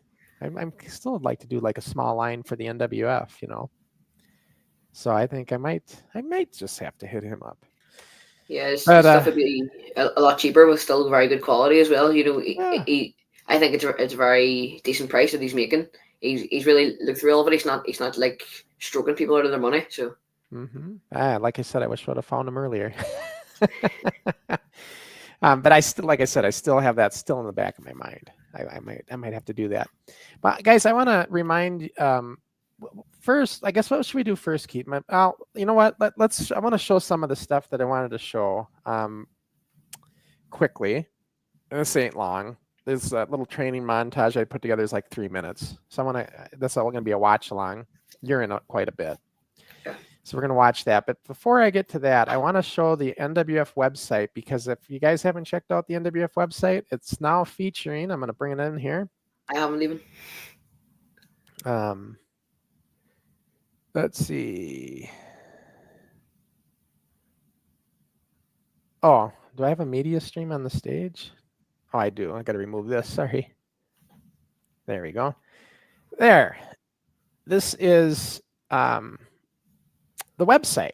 And I'm going to show you. See how we got that? Do you see it, Keaton? Is it coming up okay?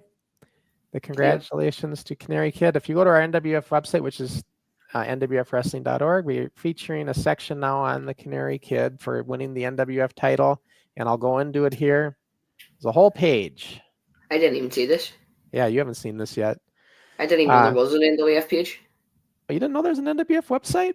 No, I didn't even know Shame that. on you, Keaton. Shame on you. I'll explain it in a minute here, but yeah, it's like there's a whole page, and I still got to work on this thing, guys. I had a nice website set up, and I ended up transferring it over, so it's still not complete, but a lot of it is. But look at this page for Canary Kid. This is going to be whoever has the belt current is always going to be featured here, and now we got the Canary Kid. And as I scroll down, see if for booking information, if anybody wants to book him, that goes right to his Instagram. And then this is information on the championship match that we just did, where I was over there and refereeing. Great time. And then video-wise, we got the trailer. We've got the NWF belt then and now, little interview thing. I think you've seen it, Keaton, where I tell the story of the kind of the history. And then the pre-match podcast mayhem. Yeah, that was quite the deal. And then this is I'm gonna keep building this. Once Mitch gets me the official match, I'll have that in here, and we'll just keep any title defenses he has. It'll keep getting put in here. There's, of course, Ricky checking on my status when he clotheslined my rear end, huh? Oh yeah, that was a good picture. You provided me that, Keaton. I did, yeah. So yeah, that's the website. So check it out for Northern Ireland fans over there, people that like Canary Kid. There's a whole section for him here. So let me come back to we're at here. We'll take this off the screen. Now we're going to show you some training. Now, guys, some of this training, I wish remember, I haven't done any of this stuff in 30 years, and I didn't warm up or anything. So, And I think you're still doing pretty well. Yeah, we'll see. But let's take a look at some of the footage. So there's me and Ben. I'm demonstrating the backslide here. That's at least how I did it. Let's get this volume down a little bit so they can hear us. I don't want it too loud. Now we're showing the thing I just demonstrated with Ben. The loopy. I call that the loopy-loo. I don't know what the hell. A backflip, I guess. Yeah, I suppose so. And then Keaton's doing a backslide. Who's that guy you're in there with again? His name's Eli. Eli. I should know that. The wee shoe. Yeah. There's Canary Kid drop kicking Crusher. Best drop kick in the game. There's a slow motion of it. Best drop kick in the game. Yeah, he's got a good drop kick.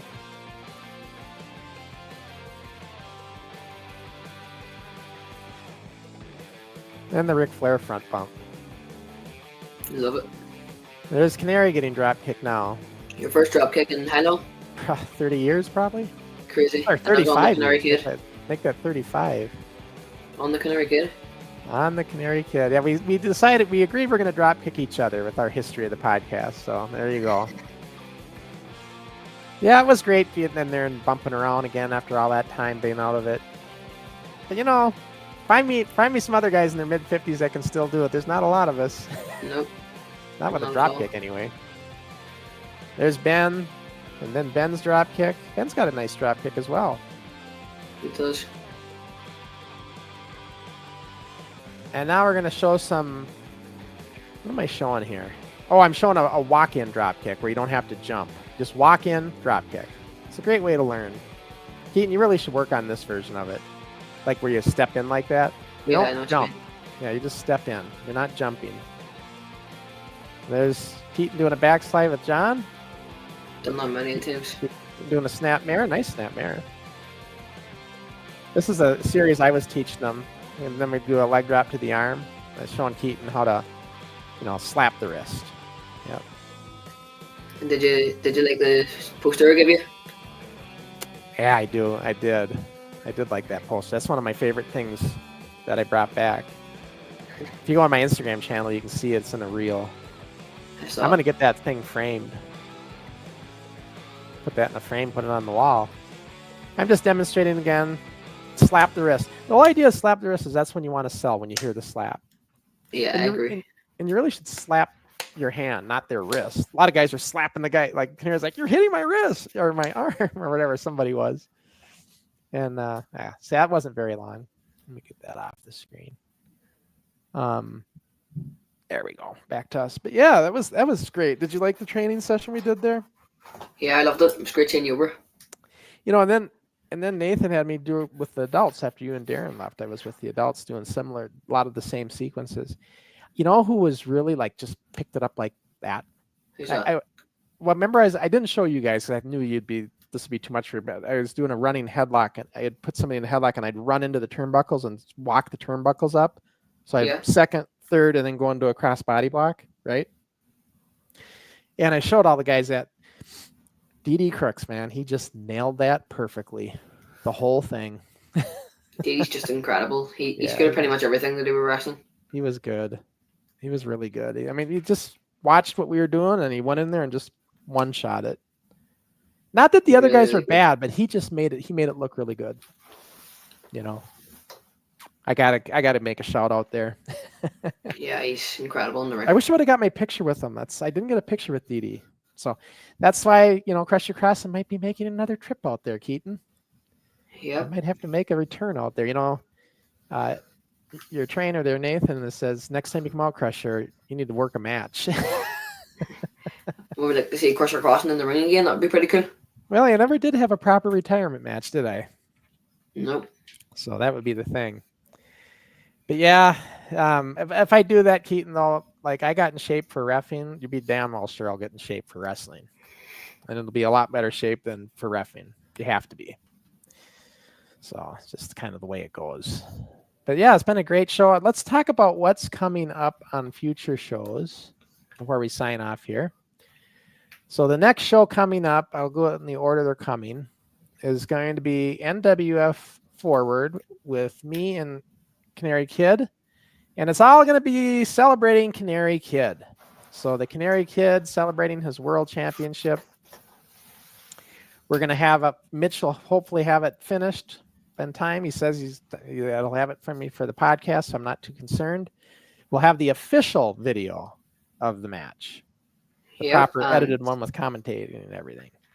Yeah, it would be class to see the Canary Kid just celebrating his world championship win, the win that he very much deserved. Ben Nelson, I'm not taking anything away from Ben Nelson, put on a very good match, but in the end, as predicted, the Canary Kid took the NWF championship, and now he just gets to celebrate there as the NWF champion.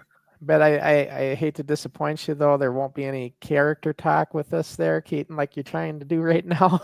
Oh, okay. Because, I asked Ricky, I said, Ricky, how do you want to go? We always talk about how we're going to do our shows. And I said, how you want to do it? And he's like, let's not be in character on this one. Let's just. Makes sense. Yeah. So it won't be, we might have a little bit of that when the introductions, because that's his favorite part. You might, do a little character there, but otherwise we're going to be out of character for this one. And we're going to talk about the NIPW training as well. We'll go over that more. And then Crusher versus Canary drop kicks. Yeah, it's be good stuff. And this is going to be a fun show. I'm really looking forward to this one. And I'm really happy for Ricky. I'm very proud of him. Not only, just with his, with the drop kick he hit, I'm, like I said, Keaton, I don't take credit for training, but I definitely take credit for getting a fire under him to make his look good. And if you notice, ever since he met Crusher, his drop kick has drastically improved. Have to give it to you. You're right about that. And that drop kick from midair was incredible. It was awesome. It was absolutely awesome. I've never seen anything like it. Have you? No, never in my life. It was some credit to Crusher as well. Yeah, and like I said, Nathan taught him the move, but that's the thing with Ricky that I like about him. When he gets a challenge, he takes everything as a competitional challenge. And when he learned about, but I thought of the drop kick and making sure your feet stay clasped, that was the first thing I said to him. And that's the first thing he started working on. And look at what it looks like now. It's just a thing of beauty. It really is. Yeah, you're right. Yeah, so it's always good. You need to be open-minded like that. The open-minded people, the ones that will look, learn, and listen are the ones that excel. And that's what we have here. So let's get to the next show, which is going to be a week from today. And it's going to be Jacko and Franco Tag Team DNA. Tell us about this. So next week on Sunday, it's Father's Day in Northern Ireland. And no better wrestlers get on for Father's Day than the father-son tag team with Italian heritage in their blood. The DNA, Franco and Jacko, the best father-son tag team in Titanic wrestling. They've been doing very well for themselves. Have competed in a couple of title matches, came unsuccessful, but they're really getting up the ranks in Titanic wrestling. Jacko is doing so well for himself as well in Titanic. They've competed on a lot of main events as well, I think, for tag team matches. So they're doing very well for themselves as well. So that's kind of fitting for Father's Day. And I know, Keaton, you've told me I should be reaching out to Jacko to get him on Forward, right? Mm-hmm. That you think he'd be a good guest. And we're always looking for people to come on Forward. So, by the way, just a little housekeeping on the NWF Forward. This show coming up Friday with Ricky is going to be his last show for a while. He's going to be going to Canada for about 6 weeks. And he won't be on any of my Forward shows for like 3 of them after that. But the Irish grappler himself, John McCann, will be stepping in place for Canary Kid for those 3 shows. Awesome. So yeah, John will be in place of him. I don't know how Canary feels about it, but he was like, oh man, he goes, you don't want John. I said, I want John. So yeah, John's going to come on. So that should be good. So yeah, this will be a good show. I'm looking forward to this one on Father's Day. And then our next NWF Rewind with me and Dixie Dave, your favorite. Yep. Studio taping 58, back in the dungeon, Fred Moore Junior High, Thursday, June 19th. Take a look at this one. That's the debut of Conan. That's one of the Barbarians. He's doing that leg drop to Steenerson in that picture here. Awesome. Yeah, it's going to be a it's a decent. Fred Moore was. The ring wasn't fun. It was a boxing ring that had no give whatsoever, but Dave always complained about it. Imagine having to wrestle in a boxing ring. That must have been horrible. Well, the ropes worked. I mean, they had turnbuckles and stuff, but the mat. I mean, all this is just wrestling mat pads on concrete. Yeah, there was no give, no bounce whatsoever, none. Anybody, this isn't the first time that wrestling's been done in a boxing ring. That's happened several times over the years, and anybody even Ricky will tell you he had to go in a boxing ring once. It sucks. Didn't know that. Yeah, there's just no give. Yeah, they're not meant to bounce like wrestling rings. Right. And so, yeah, one more time, congratulations, Ricky. I'm really glad for you. I'm glad he won that belt. Absolutely, he deserved it. And also to Ben Nelson as well. What an incredible match he put on. Takes two to make a good match. Absolutely. It couldn't have went any other way. You know what was cool, Keaton, is that all you fans kept shouting after they went back. When they left the ring, you kept shouting, that was awesome. Yeah. Yeah, that chant kept going. It was. So pretty cool stuff. That'd be as we're talking about there, that'd be probably in my Mount Rushmore of NIPW matches. It was a good one, wasn't it? Yeah, it was. Now, me and you had a bit of a debate on this. You kept telling me I had a slow count. Yep. I think I want to talk about that because I watched that match a little bit more closely now that I got home. I don't think my count was slow. I don't know if you have to get a timer up there. Now, I have seen other refs go 1, 2. That's a fast count. Mm-hmm. That's a 1, 2, 3. I've seen some of these refs doing that fast. But if that's a fast count, then 1, 2. And then that must be a slow count. 2, 3. That's how fast I went. Normal speed. No, it was not. Well, you know what? You're the only one saying that, but this is coming from the OG BIRD biggest fan as well. Well, if you actually heard the audience, you would hear the crowd. Loads of the crowd were actually shouting, slow count, slow count. Canary Kid actually went up to you and was looking at you and said, what are you doing? He was doing this. That is how you count. That's exactly what he was doing to you. So it wasn't just 1, me. 2, 3 is way too fast. The wrestlers in the match, the crowd, loads of people were saying about this fast count of yours. So Crusher Crossing, I don't know if it was intentional or not. I did talk about the impartial referee. Now I don't know if it was intentional or not, but you can't deny that you weren't fast counting. I mean, that you weren't slow counting. Yeah, I think my count was right on pace for a championship match. I think you got a couple referees in NIPW, or I don't know where they're at. I think I seen one last night. That's just counting a bit too fast. I don't see that. They got to slow it down. Slow it down. And Nathan and I were talking about that. That is one of Nathan's pet peeves. He doesn't like those fast count refs. So Nathan didn't complain about my count. It's because they're not impartial or biased like Crusher Crossing. Yeah, but it was great. I enjoyed the whole trip, seeing each other in person like we did. Let me get this Great out of seeing here. We were able to, we did the show last week live in person, and I know you enjoyed that. Yeah, I loved it. It was fun, and I'm definitely going to be making a return visit there probably next year, maybe the first part of next year, and we'll see what happens. I'm just looking forward to it. It's I'm just, what I'm really glad at, Keaton, I said this on Rewind with Dave, is, we brought the NWF belt back in there again to give it to you guys, to NIPW. And, and I'm going to share a little news. I don't think Ben will mind, but when Ben came to the back after the match, he was in tears. But he wasn't in tears because he lost. He was happy. He knew he had the best match he ever had.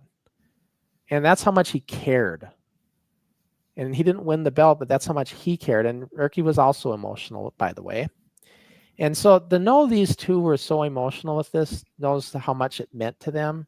And guess what? That makes me emotional, because then I realized that it meant a lot to them. It means a lot to me. Makes sense, yeah. Yeah, so I can't be any more proud of both of them. And we'll see what happens now with Kate and a little kayfabe here. This Ben Nelson tossing Ricky out of that battle royal, like we talked about earlier. Canary, it would be one thing if Canary threw Ben out, but it was Ben that threw Canary out. So, as expected, I suppose. I don't know. Is he still sour over the match? I don't know what's going on here. Did you expect that? Would you expect Ben Nelson to get on like that? If they were friends, I wouldn't think you would throw your best friend out of the battle royal unless he was the last one left. Well, what happened was, as you know, you two, you actually said to Canary and you said to Ben, make sure he's your friends in this match, and you asked him to shake hands and stuff.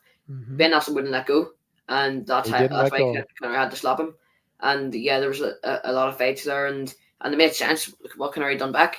So even after that, about the way Ben Nelson behaved with the Canary Kid still offered him a handshake. In the match, he took a handshake. They put on a very good match. Then, so they shook hands after the match and give each other respect. And then after, they were in a tag team, best friends, doing a tag team match at Charlie Slam. Then at the Battle Royal, Canary Kid still forgave Ben Nelson for all this. And then Ben Nelson had the cheek to throw him out of the Battle Royal randomly. And he did it when his back was turned, if you noticed. Yeah, so there was another sign for that. Turned his back on him, literally. I don't know what to make of that. I don't know what to say to that. And Ben, I know you're out there listening too, and I don't know what's going on here. Look, I've supported you all along on all this, but there comes a point where I'm going to say, Ricky, I don't blame you what you do going forward here with Canary. I don't blame what happens. You start going down this rabbit hole, Ben, you're going to wind up on the wrong end of the stick. And that's all I can say to that. And, Canary, I don't know what's going to happen with him either. If here's the thing, if he keeps his head on straight, he's going to be difficult to beat. So we'll see. He's made the mistake of trying to fight with anger and rage. But if he doesn't do that, he's going to be really difficult to beat. And Ben is going to take a lot more than throwing him out of the Battle Royal. Absolutely. So, yeah, we'll just see what happens, I guess, right? What's next on the horizon with the wrestling scene? Like, what do you got coming up for matches that you're going to be going to? Anything with Titanic or NIPW, or what's coming up? Next on NIPW, we'll have Breakout 3. Breakout 3. Yeah, we'll have some big names coming over. Do you remember H&W Muscle, who we had on the show? Mm-hmm. Yep, I do. The diabetic wrestler. He's going to be on there? Yeah, he's going to be on there. And then we're going to have one of my personal favorite tag teams. They're just so good with character-wise. The Stars Aligned. Yep, I know those guys. We had them on here. Yeah. I don't think you were there for that show, but you saw it, did you? No, I was on it. You pretty sure he's on Stars Aligned. Oh, Yep. I remember him. Remember them? Yeah. The tag team in Titanic, right? Yeah, tag team Titanic. Yep. They're the Titanic tag team champions. I was on there. Your memory's worse than mine. Yeah, that was a good interview. And the three people, the woman, Madame Director, and Stu Parker and Mohan. Okay. Yeah, so they're coming over in NIPW for Breakout 3. So it's Breakout 3 at the Lion's Den Dojo on yes. Carrie Duff, right? Yeah. Yeah. So yeah, that's pretty good. Should be great. Buy your tickets for that. And we do have a comment here from Darren I want to get in. Big respect to Chris Mercer and all involved in the charity slam last night. Everyone on the show and those behind the scenes were great. Great to see Halfdan winning the Barbarians Battle Royal Cup. And Halfdan was like a last minute entrance. From what I've seen. After getting attacked. Yeah. After getting attacked and everything. And so, yeah. But yeah, that was a good show. I mean, it was for a good cause and everything. And, Chris worked really hard on the promoting of that. And of course, NIPW contributed immensely to that whole show. And they need to be given credit for that as well. So that made the show. I mean, look, yeah, that was NIPW is a big part of it. So, and Chris did an awesome job putting it all together. So it was just a great deal. And yeah. And so yeah, we get that comment out. But yeah, this is a great show. Our new streaming software. I hope you guys enjoyed how it all looks and everything. I think Keaton, you might be working on a new background to have your socials in there because that's how we got to do it now. We got to put them on the background. Mm-hmm. I think Darren's going to work on that for us. But for now, it's the original background we had in EVMAX. And then, so talked about what's coming up on the future shows. So anything last minute thing you want to say before we sign off? No, just thanks for tuning in. And Oh, we'll have to remind them. Make sure to use this discount code if you want to get. Yeah, let's put that up again. That's a good idea. Yeah. So if you want to go to the store, this is the site, Yeah, the it's toys. asptoycompany.com. And then, so everybody get that. And then use this discount code and get 10% off anything you get there. So not a bad deal. Kayfabe 10. And oh man, I was going to wear I'm going to definitely wear it Friday. I'm going to wear my Stevie Fee hat, my autographed Stevie Fee hat I got. I was going to wear it today. And I kept forgetting. And then also I want to point out, since you didn't know, if you want to learn more about the NWF, nwfwrestling.org. I'll check that out tonight. And it's got a section there. If you go on the home page, there's a big link for Canary Kid there, and we got a section for him for being the current world champ of NWF, which is pretty cool, as part of the NIPW right now. So that was a great deal. I'm so glad. You know, Keaton, I went all the way over to Northern Ireland to do this, and of all the places I could have went here in the United States, I'd still go all the way over to Northern Ireland to do this. Really? Yep, you bet. Because here's why. Everybody treated me with welcome arms, open arms. They treated me with respect when I was there. Everybody, all the wrestlers, when I did the adult training, they even though they're miles above me, they didn't make me feel that way. So you really did like Northern Ireland then? I did. And so that's why I would come back to NIPW, because I wouldn't get that same kind of treatment in any organization here in the United States. Just wouldn't. Absolutely. Yeah. That's the reality of it. So, yeah. And then, let's see, a couple more comments. Darren said, this is just calling about the matches. Nando versus Malice, Halfdan versus HW Muscles. This must be the upcoming show. Yeah, it is. Jenkins versus Brandon Jenkins versus Samson Law. Yep. John McCann versus Ben Nelson. Well, that should be interesting. I don't know, but two heels wrestling there, maybe, for the way it looks. Mm-hmm.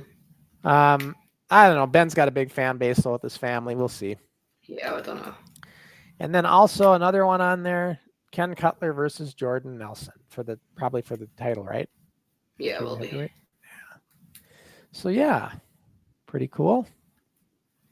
All right, guys. So we're going to sign it off. I hope you enjoyed it. And then we will see you the next time we're live. Again, that'll be Friday, the next show Friday, with me and Ricky Henry, out of character for the most part, talking about the NWF Championship. And we'll go over some of the training and everything. So it should be a good show.